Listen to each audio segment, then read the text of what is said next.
s'imbriquent, la question de la décentralisation et la question du développement local. Ce sont des thèmes sur lesquels nous allons revenir et développer de façon plus précise. Je voudrais qu'on reste un tout petit peu sur la question de la décentralisation. Vous avez été élu, votre mandat court depuis décembre 2020. 2020.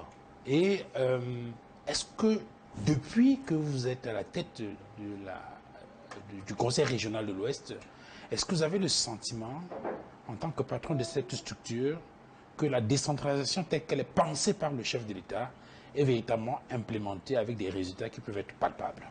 Là, je vous dis non. Je vous dis non, la décentralisation telle que rédigée, là, c'est pas comme cela qu'elle est appliquée.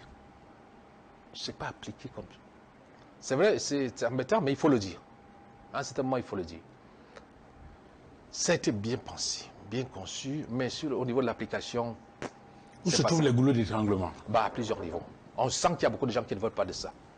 Les gens ne veulent pas entendre parler de décentralisation. Où sont-ils? Ils sont à Yaoundé ou autour de vous à l'Ouest? Oui, surtout là-bas. Ils freinent des 4 fers. Qui sont-ils, docteur Foucault? Ils sont nombreux, tous ceux-là qui peuvent intervenir dans ce processus de décentralisation. Est-ce que vous avez Comme on a dit, on vend la chèvre, on tient la corde. On vend la chèvre, on tient la corde. Les tests sont là. Est-ce que vous pouvez, vous, à votre niveau, m'expliquer qu'en 3 ans, parce que c'est la 4e année qu'on commence, on a 5 compétences transférées. 5 uniquement. Qu'est-ce qu'il faut pour que les compétences soient transférées? Il faut que Jésus descende de leur parler là pour qu'il fasse transférer ses compétences. Ça fait combien d'années qu'on attend Jésus? Donc ça aussi, d'ici, on n'aura pas tous ces tests-là d'ici là. Tout est bloqué là. Et quand il y a même certaines compétences qui sont transférées, il faut les cahiers de charges. Vous passez plus d'1 an sans cahier de charges. Et on veut qu'on travaille. Et à la fin, on va nous accuser qu'on n'a rien fait. Mais nommez-les, docteur Foucault. Nommez-les. On n'a pas de cahier de charges. Il y a beaucoup de choses. Je n'ai pas envie de citer les gens, mais quand je dis vous comprenez. Peut-être pas les noms. Qui sont ceux-là? Au niveau des structures ou des qui sont ceux-là qui pilotent la décentralisation? Qui sont ceux-là qui pilotent ça? Le chef de l'État a donné le top départ. Il a donné son OK. S'il a créé les régions, c'était pour que ces choses changent. Et tout le monde le sait. Ce qui s'est passé dans le nord et le sud-ouest. Je crois que si les choses avaient été mises en place, peut-être qu'on ne serait pas arrivé là. Maintenant, vous êtes pessimiste? Je ne suis pas pessimiste, mais je suis choqué. Ah oui, c'est vrai, parce que là, les gens ne veulent pas appliquer la volonté du chef de l'État, qui a voulu vraiment que cette décentralisation soit effective. J'ai dit 5 compétences transférées en 3 ans. 3 cahiers de charges. Maintenant, parmi les 5, il y a 2 qui sont transférés, mais sans cahier de charges. Et les cahiers de charges, quand vous les parcourez, c'est autre chose encore. C'est vrai. Enfin, je voulais peut-être qu'on prenne 1 ou 2 exemples pour qu'on puisse voir, on puisse matérialiser, qu'on puisse représenter cela à l'esprit par rapport aux projets que vous avez, par rapport aux activités, par rapport justement à ces questions de transfert de compétences, etc. Je vous dis que les compétences, il n'y a que 5 qui sont transférées. Which ones probably so that maybe the people should know which competences have been transferred? Il y a par exemple l'enseignement secondaire, sans cahier de charge depuis. Il y a la santé, sans cahier de charge. Il y a le développement urbain a envoyé le cahier de charge. L'environnement a envoyé un cahier de charge. Et le tourisme aussi. Il y a le transport, pardon. Le transport avec cahier de charge. Les 2 autres que j'ai cités, non, pas de cahier de charge. L'enseignement secondaire et la santé. Pas de cahier de charge. Et vous voyez, on dit qu'on va faire ceci, voilà ce qu'on va faire. Mais on vous dit, attendez. Et dans ces conditions, comment travaillez-vous? Vous pouvez travailler avec ça. Vous pouvez travailler avec ça. C'est-à-dire, on se débrouille. C'est la débrouillardise. C'est vrai. Alors qu'on sait que la population attend. On est persuadé que s'il y a ce transfert de compétences avec les ressources, que ce soit humaines ou financières, on peut faire de bonnes choses.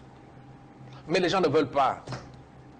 Les gens ne veulent pas. Parce qu'ils se disent que, bon, on a essayé de siphonner un peu leur pouvoir, on a essayé de siphonner on bloque autant qu'on peut.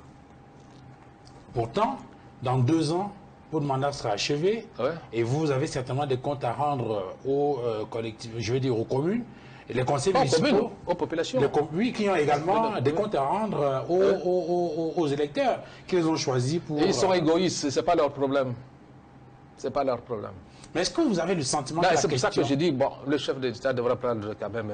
Justement, c'est pour ça que je demande, est-ce que vous croyez que la question est clairement adressée de manière à ce que des mesures fortes soient prises dans ce sens? Ben, nous nous plaignons. On se plaint. Je ne pense pas qu'il y ait un président de région ou un maire qui ne se plaigne pas. Ce n'est pas uniquement au niveau des régions. C'est vrai qu'au niveau des régions, parce que c'est une structure nouvelle, c'est plus grave, c'est plus criard. Même au niveau des mairies, ce n'est pas ça. Ce n'est pas encore ça. Des efforts sont faits, mais ce n'est pas ça. Mais après tant d'années, quand même, les maires devraient être capables de transformer vraiment leur arrondissement et qu'on leur donne des moyens pour le faire. Là, on va accuser les maires, on va accuser ceci, que les routes ne sont pas bonnes. Franchement, quand vous rentrez en profondeur dans la gestion, vous comprenez que même ces maires, les présidents des régions ont des problèmes. C'est pas évident. Vous voyez, les mairies, on dit budget de 2 milliards, 1 milliard, 3 milliards. Vraiment, avec ça, qu'est-ce que vous attendez qu'on puisse faire? Qu'est-ce qu'on peut faire avec ça, de concret? C'est difficile. Et quand on parle d'1 milliard, 2 milliards, les salaires sont là-dedans. Et vous parlez des routes. Vous savez combien coûte, par exemple, un kilomètre de bitume? On vous parle d'1 milliard, 2 milliards. Si une mairie d'arrondissement a 2 milliards et qu'elle veut faire un seul kilomètre de route, elle ne pourra plus payer son personnel. Rien.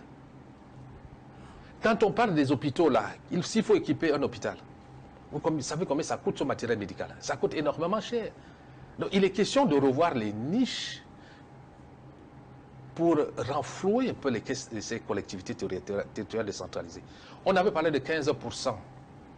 15% aux communes. Mais les régions sont là, on attend encore.